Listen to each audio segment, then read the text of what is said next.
ಆದರೂ ಕೊಟ್ಟರಾಯಿತು. ಅದ್ಭುತ ಉಪಾಯ ಗೆಳೆಯ. ನೀನೇನು ಬುದ್ಧಿ, ನೀನೇನು ಮೆದುಳು.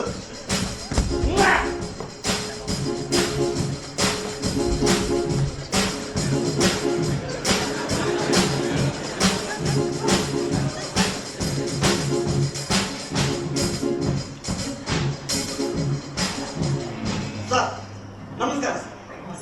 ನಾನು ಅರ್ಜೆಂಟಾಗಿ ಎಲ್ಲಿಗೋ ಹೋಗ್ಬೇಕಾಗಿದೆ. ನಾವು ಬರೋವರೆಗೂ ನೀವು ಆರ್ಕೆಡಿಯಾದ ರಾಜಭಾರವನ್ನು ಉಸ್ತುವಾರಿಯನ್ನಾಗಿ ನೋಡ್ಬೇಕು ಸರ್. ನಿಮ್ಮ ಹೆಸರು ಮಿಲನಗೆ ಚಪ್ಪಾಳೆ.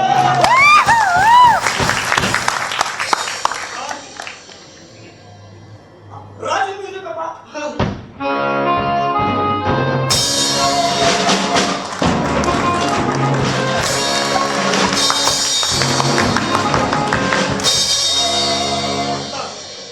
ಪ್ರಜೆಗಳು ಸಮಸ್ಯೆ ಅಂತ ಬರ್ತಾರೆ. ಅವಾಗ ನಾಳೆ ಬನ್ನಿ ಅಂತ ಹೇಳಿ, ನಾಳೆ ಬರ್ತಾರೆ, ಮತ್ತೆ ನಾಳೆ ಬನ್ನಿ ಅಂತ ಹೇಳಿ, ಆಮೇಲೆ ನಾಳೆ ಬನ್ನಿ ಅಂತ ನಾನು ಬರೋವರೆಗೂ ನಾಳೆ ಬನ್ನಿ ಅಂತಾನೆ ಹೇಳಿ. ಆದ್ರೆ ನಾನು ಬಂದ್ರೆ ನಾಳೆ ಬನ್ನಿ ಅಂತ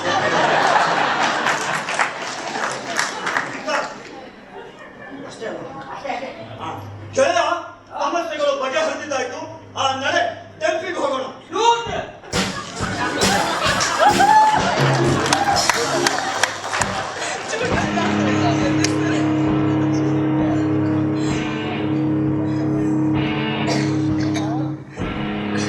ಅಪಮಾನ, ಘೋರ ಅಪಮಾನ.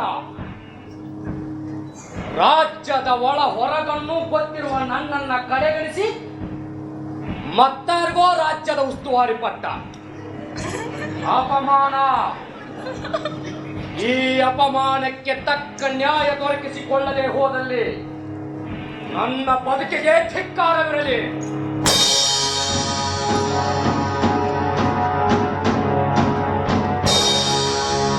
ಇದೇನಿದು ಓರೆಂದು ಬೀಸುವ ಬಿರುಗಾಳಿ, ಇದೇನಿದು ಓರೆಂದು ಬೀಸುವ ಬಿರುಗಾಳಿ.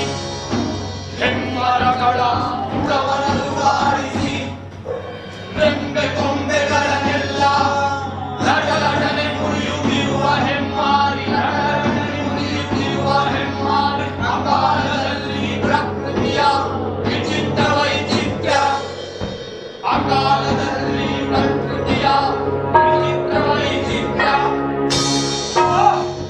ಆ ದುಡ್ಡ ಬೇತಾಳ ಭಕ್ತ ವಿನೋದ ನಾಟವೇ ಇದು.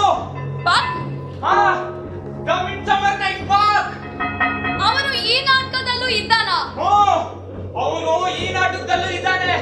ಅವನು ಈ ನಾಟಕದಲ್ಲಿ ಒಂದು ಮುಖ್ಯವಾದ ಪಾತ್ರ ನಿರ್ವಹಿಸ್ತಾ ಇದ್ದಾನೆ. ಓಹ್, ಮತ್ತೆ ಬಿಟ್ಟಿದೆ. ಈ ನಾಟಕದ ಹೆಸರು ಆರ್ಕೇಡಿಯಾದಲ್ಲಿ ಪಾಕ್. ಆರ್ಕೇಡಿಯಾದಲ್ಲಿ ಪಾಕ್.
ಹೆಣ್ಣು ಮಕ್ಕಳ ಭವಿಷ್ಯದ ಬದುಕಿನ ಚಿಂತೆಯನ್ನು ಹೊತ್ತು ಆರ್ಕೇಡಿಯ ರಾಜ ಬ್ಯಾಸಿಲಸ್ ಡೆಲ್ಫಿಯ ಭವಿಷ್ಯವನ್ನು ಕೇಳಲು ತನ್ನ ಗೆಳೆಯನೊಡಗೂಡಿ ಕಾಡು ಮೇಡು ಬೆಟ್ಟ ಗುಡ್ಡ ದಾಟುತ್ತಾ ನಡೆದ.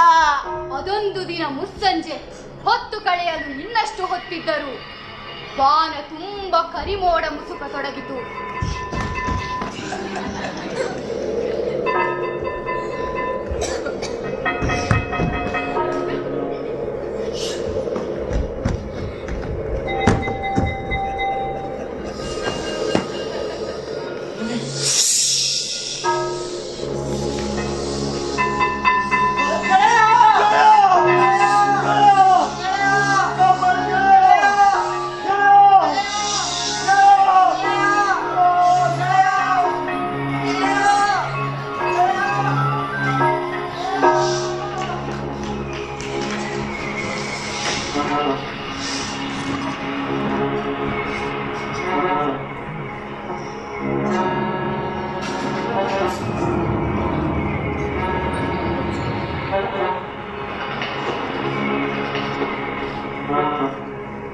ಪಾಪವೇ ಪುಣ್ಯ, ಪುಣ್ಯವೇ ಪಾಪ. ಒಳಿತೆ ಕೆಡುಕು, ಕೆಡುಕೆ ಒಳಿತು.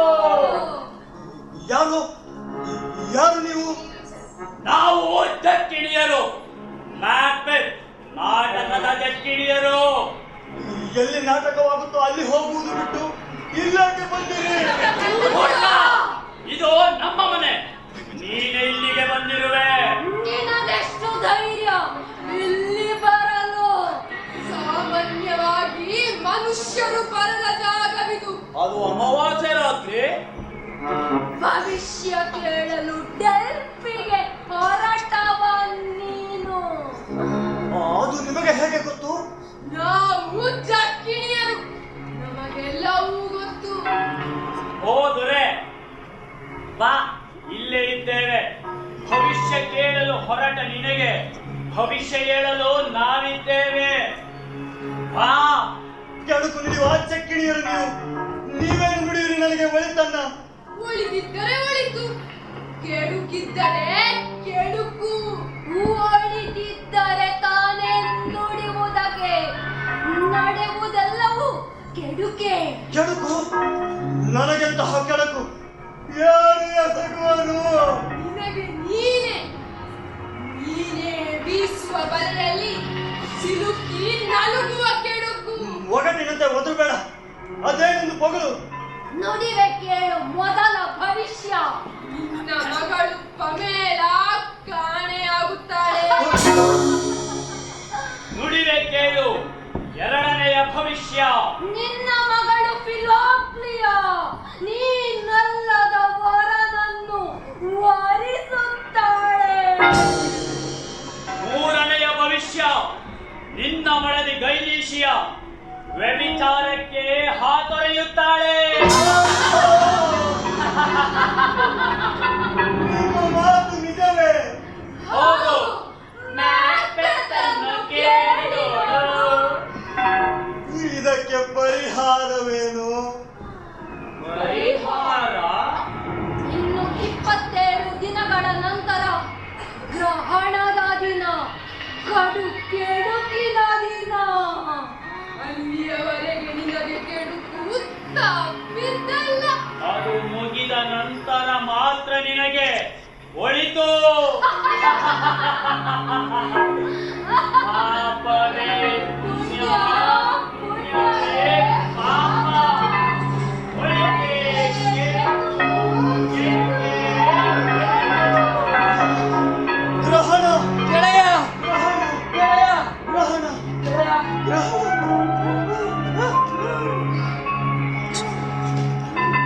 ಗೆಳೆಯ, ಎಲ್ಲಿ ಮಾಯವಾಗಿದ್ದೆ? ಬಿರುಗಾಳಿಯ ರಭಸಾಲಿನನ್ನು ಹೊತ್ತೊಯ್ಯಿತೆಂದೇ ಭಾವಿಸಿದ್ದೆ. ಹೌದು, ಹೊತ್ತೊಯ್ದಿತ್ತು. ಸರಿ ಬಾ ತೆಲ್ಪಿಗೆ ಹೋಗೋಣ. ಇಲ್ಲ, ಅಲ್ಲಿ ಕೇಳಬೇಕಾದನ್ನ ಇಲ್ಲೇ ಕೇಳಿ ಆಯ್ತು. ನನಗಿನ್ನು ಸಾವೇ ಉತ್ತಮ. ನಾನು ಸಾಯ್ಬೇಕು. ಗೆಳೆಯ, ನಿನಗೆ ನಾನು ಅಂದೇ ಹೇಳಿದ್ದೆ ನಾಳಿನ ಚಿಂತೆ ಬಿಡು ಎಂದು. ಸರಿ ಬಾ ತೆಲ್ಪಿಗೆ ಹೋಗೋಣ. ಇಲ್ಲ, ಆರ್ಕೆಡಿಯಾಗೆ ಹೋಗೋಣ. ಏನಾಯ್ತು ಗೊತ್ತಾ? ಏನಾಯ್ತು? ರಾಜ ಮತ್ತು ಅವನ ಕುಟುಂಬ ಜನವಸತಿ ಇಲ್ಲದ ತಾಣವಾದ ವಸಂತ ಮಂದಿರಕ್ಕೆ ಹೋಗಿದ್ದಾರೆ. ನಿನಗೆ ಗೊತ್ತಾ ಈ ವಸಂತ ಮಂದಿರ ಎಲ್ಲಿದೆ ಅಂತ? ಓ, ನನಗ್ ಗೊತ್ತು. ಆರ್ಕೇಡಿಯಾದಿಂದ 3 ದಿನ ದೂರದಲ್ಲಿ ಆ ದಟ್ಟವಾದ ಕಾಡಿನ ಮಧ್ಯೆ ಸ್ವಪ್ನ ಮಂದಿರ. ಅಲ್ಲಿ ಜುಳು ಜುಳು ಹರಿಯುವ ನದಿ, ಸುಗಂಧ ಸುವಾಸನೆ ಹೊತ್ತು ತರುವ ತಂಪಾದ ತಂಗಾಳಿ.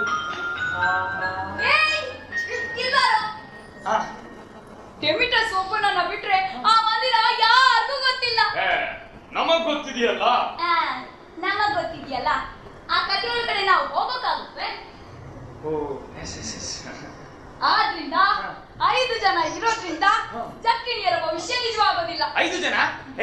ರಾಜ, ರಾಣಿ, ದೊಡ್ಡ ಮಗಳು, ಸಖಿ, ವಿದು, ಚಿಕ್ಕ ಮಗಳು 5 ಅಲ್ಲ 6 ಜನ. 6 ಜನ. ಆದ್ರಿಂದ 6 ಜನ ಇರೋದ್ರಿಂದ ಜಕ್ಕಿಣಿಯರ ಭವಿಷ್ಯ ನಿಜವಾಗೋದಿಲ್ಲ. ಹೌದಲ್ಲ? ನಡಿ ನಡಿ, ವಸಂತ ಮಂದಿರದಲ್ಲಿ ಏನಾಗ್ತಿದೆ ನೋಡೋಣ. ಬಾ ಬಾ ಬಾ ಬಾ ಬಾ. ಸರಿ ಬಾ ಬಾ ಬಾ ಬಾ. ಇತ್ತ ಬಾರೆ.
ನಾನೀಗ ಸತ್ತೆ.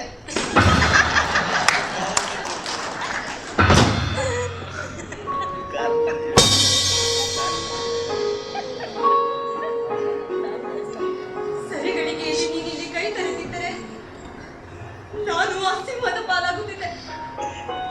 ನಾನೆಂದು ಕಂಡಿರದ ಕೇಳಿರದ ಕಾಡಿನ ಈ ತಾಣದತ್ತ ದಿಕ್ಕು ತಪ್ಪಿ ಬಂದದ್ದು ಒಳಿತೇ ಆಯಿತು. ನಿತ್ಯ ಕುರಿ ಕಾಯುತ್ತಾ ನಾನು ಅರಸುತ್ತಿದ್ದ ನನ್ನ ಒಲವಿನ ಒಡತಿಯ ಕಂಡೆ. ನಿನ್ನ ಚೆಲುವಿಗೆ ಮಾರು ಹೋಗಿದೆ ನನ್ನ ಮನ.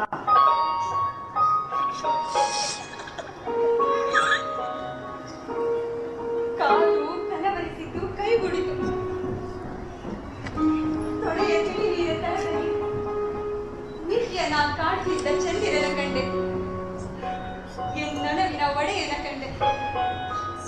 ನಿನ್ನ ಒಲವಿನ ಒಡತಿ. ಒಪ್ಪಿದೆ ನಿನ್ನ ಮಾತು. ನೀ ಎಂತ ಒಲವಿನ ಒಡೆಯ. ನಡಿನ ನುರಿದತ್ತ ಹೋಗೋಣ. ಬದುಕು ಪೂರ್ತಿ ಒಂದಾಗಿ ಬಾಳು.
ನೀನೆಲ್ಲಿ ಓರ್ವ ಕುರಿ ಕಾಯುವ ಕುರುಬನಲ್ಲಿ ಸುಮ್ಮನಿರು.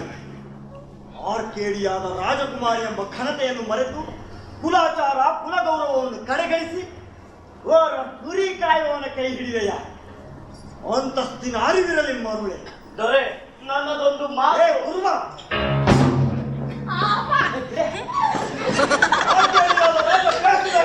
ಏನೆಂದು ತಿಳಿದೆ? 8 ದಿಕ್ಕಲ್ಲಿ ನನಗಿರುವ ಘನತೆ ಗೌರವವನ್ನು ನೀನು ಬಲ್ಲೆ ಏನು? ಮತ್ತೊಮ್ಮೆ ಇತ್ತ ಕಡೆ ನಿನ್ನ ಕುರಿಗಳನ್ನು ನಟ್ಟಿಕೊಂಡು ಬಂದೆಯೋ ಜೋಕೆ ಮರೆತು ಮಲಗದಿರು. ಈ ದಿಕ್ಕಿನತ್ತ ತೊಲಗಿಲ್ಲಿಂದ. ಎಲ್ಲರೂ ನನ್ನನ್ನು ಮರೆತು ದೂರವಿಟ್ಟ ಹೊತ್ತಿನಲ್ಲಿ ನನ್ನವಳು ಎಂದು ಬಂದವನು ಇವನು. ಸಿಗಿದು ಸೀಳುವ ಸಿಂಹದ ಸಂಚಿನಿಂದ ನನ್ನ ಉಸಿರು ಕಾಯ್ದವನು. ಇವನೇ ನನ್ನ ಬದುಕಿನ ವೀರ. ಇವನಂತ ಕಾಡು ಕುರುಬನಿಗೆ ಒಂದು ಕಾಡು ಸಿಂಹವನ್ನು ಎದುರಿಸಿಕೊಳ್ಳುವುದು ದೊಡ್ಡ ಸಂಗತಿಯೇನಲ್ಲ. ಈನ ಕುಲದವನೊಬ್ಬ ಕುಲವಂತ ಕನ್ನೆಯ ಕೈ ಹಿಡಿದು ನಡೆದುದಾದಲ್ಲಿ ಜೀವನದುದ್ದಕ್ಕೂ ಪಟ್ಟಣದ 10 ಹಲವು ಕುಲವಂತ ಸಿಂಹಗಳನ್ನು ಎದುರಿಸಿ ಬದುಕುವುದು ಸುಲಭದ ಮಾತಲ್ಲ. ಇವನ ಕುರಿತು ಒಲವಿನ ಮಾತು ದೂರವಿಡು. ಕುಲದ ಕಟ್ಟಳೆಗೆ ಎದುರು ನಡೆಯುವವನಲ್ಲ ನಾನು. ಮತ್ತಿತ್ತ ಸುಳಿಯದಿರು. ಬಿಳೋಕ್ಲಿಯ ಬಾ ನನ್ನ ಹಿಂದೆ.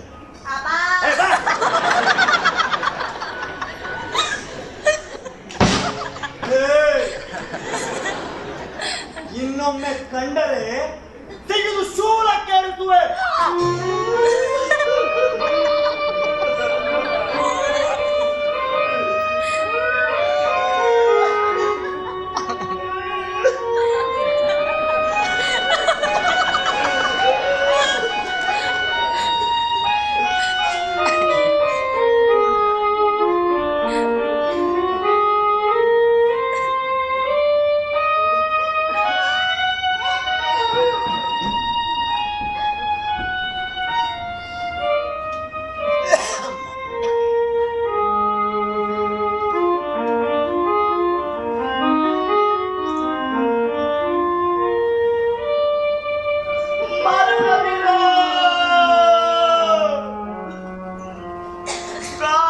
ಸಂಯಮವನ್ನಷ್ಟೇ ತೋರು.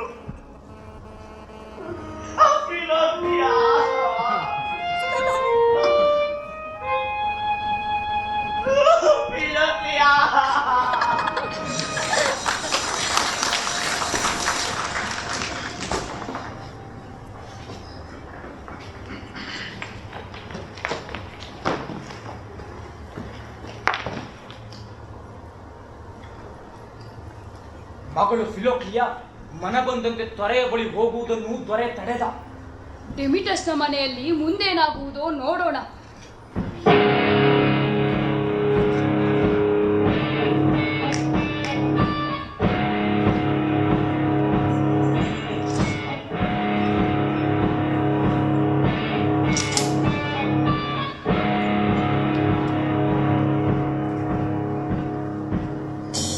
ಹೇಳಿ, ನನ್ನನ್ನು ಕರೆ ಕಳಿಸಿದರ ಕಾರಣವೇನು? ನಾನಿನ್ನೂ ಆರ್ಕೇಡಿಯಾದಲ್ಲೇ ಇರುವ ಸಂಗತಿ ನಿಮಗೆ ಹೇಗೆ ತಿಳಿಯಿತು? ಇಲ್ಲಿನ ಲೆಕ್ಕ ಚುಕ್ತ ಮಾಡದೆ ನೀನಿಲ್ಲಿಂದ ಕದಲುವುದಿಲ್ಲವೆಂದು ನಾನು ಚೆನ್ನಾಗಿ ಬಲ್ಲೆ. ಹೊಟ್ಟೆಯಲ್ಲಿ ಬರಿದೆ ಬೆಂಕಿ ಹೊತ್ತು ಉರಿದರೇನು ಪ್ರಯೋಜನ? ಬೆಂಕಿಯ ಕಿಡಿಯನ್ನು ಮೆದುಳಿಗೆ ತಾಪಿಸಿ ಅಂದುಕೊಂಡದ್ದನ್ನ ಮಾಡಿ ಇಚ್ಛೆ ಪಟ್ಟದ್ದನ್ನ ಈಡೇರಿಸಿಕೊಳ್ಳಬೇಕು. ನನ್ನಿಚ್ಛೆ ನೀನೇನು ಬಲ್ಲೆ? ಯಾವ ಸಂಗತಿಯನ್ನು ಕುರಿತು ಹೇಳುತ್ತಿದ್ದೀಯ? ಕುರಿತು ಬೀಳಬೇಡ. ಅಪಮಾನದಿಂದ ಕುದಿಯುತ್ತಿರುವ ನೀನು ಹರೆಯದ ಕೈಗೆ ಬುದ್ಧಿ ಕೊಟ್ಟು ಮಂಗನಾಗಬೇಡ. ಹೆಣ್ಣೊಬ್ಬಳ ತಿರಸ್ಕಾರಕ್ಕೆ ಒಳಗಾಗಿ ಅಪಮಾನದಿಂದ ಕುದಿಯುತ್ತಿರುವ ಗಂಡಿನ ಸಂಕಟವ ನಾನು ನಿನಗಿಂತ ಹೆಚ್ಚು ಬಲ್ಲೆ. ಅದರ ಪರಿಣಾಮವನ್ನು ಅನುಭವಿಸುತ್ತಿದ್ದೇನೆ. ಅರ್ಥವಾಗಲಿಲ್ಲ. ನನ್ನ ಮಗ ಸಾಪೋರಸ್ ಪಮೇಲಿಯಾಳನ್ನ ಅಪಾರವಾಗಿ ಪ್ರೇಮಿಸಿದ್ದ. ಬದುಕುವುದಾದರೆ ಅವಳೊಂದಿಗೆ ಎಂದು ತೀರ್ಮಾನಿಸಿದ್ದ. ನಿನ್ನಂತೆಯೇ ತಿರಸ್ಕಾರಕ್ಕೆ ಒಳಗಾದ. ಅವಳ ಅಪಮಾನ, ಪ್ರೇಮ ನಿರಾಕರಣೆಯ ನೋವಿನಿಂದ ನರಳಿ ನರಳಿ ಸತ್ತ. ನನ್ನೊಪ್ಪಂಟಿಯನ್ನಾಗಿ ಮಾಡಿ ಹೋದ. ಹೇಳಿ. ಅವನ ಅಗಲಿಕೆ ನೋವು ನನ್ನನ್ನಿನ್ನು ಬಾಧಿಸುತ್ತಿದೆ. ನಿನ್ನಂತೆಯೇ ನನ್ನ ಮನಸ್ಸು ಸೇರಿಗಾಗಿ ಕಾತರಿಸುತ್ತಿದೆ. ನಾನು ನಿಮ್ಮೊಂದಿಗಿದ್ದೇನೆ. ಅಪಮಾನದ ಕಿಡಿ ನನ್ನನ್ನಿನ್ನು ತೀವ್ರವಾಗಿ ಬಾಧಿಸುತ್ತಿದೆ. ಕಣ್ಣಿಗೆ ಬಿದ್ದರೆ ಕೊಂದೇ ಬಿಡುತ್ತೇನೆ. ಆತುರ ಪಡಬೇಡ ಯುವಕ. ನಿನ್ನ ಮನದಿಚ್ಛೆಯನ್ನು ನಾನು ಚೆನ್ನಾಗಿ ಬಲ್ಲೆ. ಸಾಯಿಸುವುದು ದೊಡ್ಡ ಸಾಧನೆಯೇನಲ್ಲ. ರಾಜನನ್ನ ಸಾಯಿಸಿ ಪ್ರಜೆಗಳ ಹಗೆಯ ಪಡೆಯುವ ಅಪಾಯ ಬೇಡ. ನಾವು ಮಾಡುವ ಕೆಲಸವೆಂದರೆ ಬ್ಯಾಚಿಲಸ್ನ ವಿರುದ್ಧ ಆರ್ಕೇಡಿಯ ದಂಗೆ ಏಳುವಂತೆ ಮಾಡಬೇಕು. ಆದರೆ ನಾನು ಆರ್ಕೇಡಿಯಾದವನಲ್ಲ. ನನ್ನವರಾರೂ ಇಲ್ಲಿಲ್ಲ. ಬೇಕಾಗಿಲ್ಲ. ಒಂದು ಸುಲಭದ ದಾರಿ ಎಂದರೆ ಆರ್ಕೇಡಿಯಾವನ್ನು ಉದ್ದೇಶಿಸಿ ಉದ್ರೇಕಪೂರ್ಣ ಭಾಷಣ ಮಾಡೋಣ. ಬ್ಯಾಸಿಲಸ್ನ ವಿರುದ್ಧ ಜನರನ್ನ ಎತ್ತಿ ಕಟ್ಟೋಣ. ಆರ್ಕೇಡಿಯಾ ಬ್ಯಾಸಿಲಸ್ನಲ್ಲಿ ವಿಶ್ವಾಸ ಕಳೆದುಕೊಳ್ಳುವಂತೆ ಮಾಡೋಣ.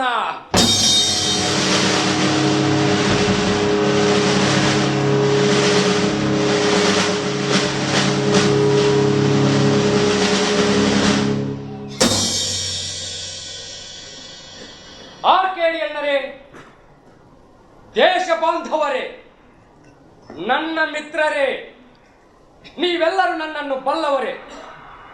ನಮ್ಮ ದೊರೆ ಪಟ್ಟಕ್ಕೆ ಬಂದಂದಿನಿಂದ ನಾನು ಆರ್ಕೇಡಿಯಾದ ಮಂತ್ರಿಯಾಗಿ ಆಡಳಿತ ನಡೆಸುತ್ತಾ ಬಂದದ್ದು ನಿಮಗೆಲ್ಲರಿಗೂ ತಿಳಿದೇ ಇದೆ. ಆತ ಡೆಲ್ಫಿಗೆಂದು ಹೋಗುವ ಮೊದಲು ಆಡಳಿತದಲ್ಲಿ ಅಪಾರ ಅನುಭವವುಳ್ಳ ನನ್ನನ್ನ ಕಡೆಗಣಿಸಿ ರಾಜಕೀಯದ ಲವಲೇಶವನ್ನು ಅರಿಯದ ಒಬ್ಬರನ್ನು ರಾಜನನ್ನಾಗಿ ಮಾಡಿ ಹೋಗಿದ್ದಾನೆ. ಇರಲಿ, ತನ್ನ ಹೆಣ್ಣು ಮಕ್ಕಳ ಭವಿಷ್ಯದ ಬದುಕನ್ನು ತಿಳಿದು ಬರಲೆಂದು ಡೆಲ್ಫಿಗೆ ಹೋದವರು ಇದ್ದಕ್ಕಿದ್ದಂತೆ ಮರಳಿ ಬಂದು ತನ್ನ ಸಂಸಾರದೊಂದಿಗೆ ಕಾಣೆಯಾಗಿರುವ ಸಂಗತಿ ಅದು ನಿಮಗೆ ತಿಳಿದೇ ಇದೆ. ಆರ್ಕೇಡಿಯಾದ ಹಿತದೃಷ್ಟಿಯಿಂದ, ನಮ್ಮ ದೊರೆಯ ರಕ್ಷಣೆಯ ದೃಷ್ಟಿಯಿಂದ ನಾನದನ್ನ ಗೌಪ್ಯವಾಗಿಡಬೇಕಾಗಿದೆ. ಈಗ ಆತನ ಪ್ರಾಣಕ್ಕೂ ಅಲ್ಲಿ ಅಪಾಯವಿದೆ. ನಾವೆಷ್ಟೇ ಒತ್ತಾಯ ಮಾಡಿದರೂ ಆತ ಆರ್ಕೇಡಿಯಾಗಿ ಹಿಂದಿರುಗಿ ಬರಲು ಒಪ್ಪುತ್ತಿಲ್ಲ. ಕಾರಣವೇನೆಂದು ಸಹ ಹೇಳುತ್ತಿಲ್ಲ. ಇರಲಿ ಪ್ರಜೆಗಳೇ, ಆರ್ಕೇಡಿಯಾ ಸಂಕಷ್ಟದಲ್ಲಿದೆ. ನೀವೆಲ್ಲರೂ ಅಪಾರವಾಗಿ ನೀಡುವ ತೆರಿಗೆ ಹಣ ಇಂದು ಸರಿಯಾಗಿ ವಿನಿಯೋಗವಾಗುತ್ತಿಲ್ಲ. ಹಾಗಾದರೆ ಈ ಸಂದರ್ಭದಲ್ಲಿ ನನ್ನ ಜವಾಬ್ದಾರಿ ಏನು? ನಿಮ್ಮಿಂದ ತಿಳಿಯ ಬಯಸಿ ಮಾತನಾಡುತ್ತಿದ್ದೇನೆ ಪ್ರಜೆಗಳೇ. ದಯಮಾಡಿ ಹೇಳಿ, ನಮ್ಮದು ಪ್ರಜಾಪ್ರಭುತ್ವ ರಾಜ್ಯ. ಅಧಿಕಾರದ ಗಟ್ಟಿಗೆ ಹಿಡಿದಿರುವವರು ಇಂದು ಅದರಿಂದ ಇಳಿಯಲು ಸಿದ್ಧರಿಲ್ಲ. ಇರಲಿ, ಇದಕ್ಕೆ ದಂಗೆಯೊಂದೇ ದಾರಿ. ಈ